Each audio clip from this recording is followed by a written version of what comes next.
In as much as you know that today the world is in turmoil, owing to the Russia-Ukraine conflict, to the crisis we are having now in Palestine, which has been persistent over a very long time, to the crisis that is prevailing at the moment in Lebanon.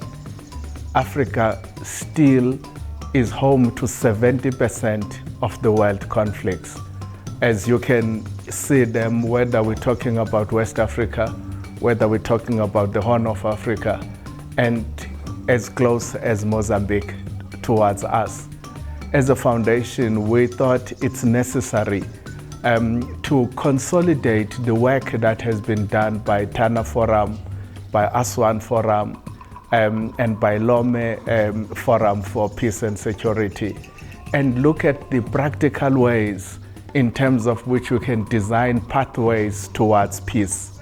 So this conference and this dialogue that now we've convened it with three elements. The first element is to look at the entirety of the framing of the state of peace and conflict in our continent, to understand quite clearly the causes and the drivers for that. But in terms of specific focus, we are focusing on the Horn of Africa, which is what we're going to discuss tomorrow.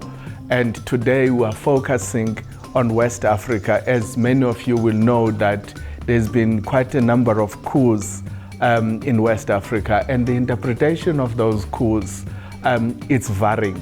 Whether the AU makes a decision that the coup leaders have breached the protocol of the AU, but the populations in those countries are of the view that these are progressive coups, which is a new terminology that has developed. But the interesting thing about the leadership of those coups, they call themselves the Sankaras. That means they are finishing the unfinished task of total liberation.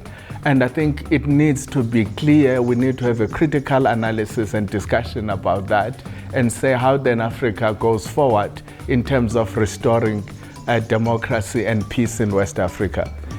When it comes to the Sudanese and the Horn of Africa, in particular Sudan, Khartoum, we are fortunate to have all of the players that are involved in the conflict in Sudan, whether we're talking on the sovereign authority, or we're talking on the armed forces on the other side, or the ordinary civilians. All of them are here with us. We are actually having separate meetings with them, although they will be doing individually presentations.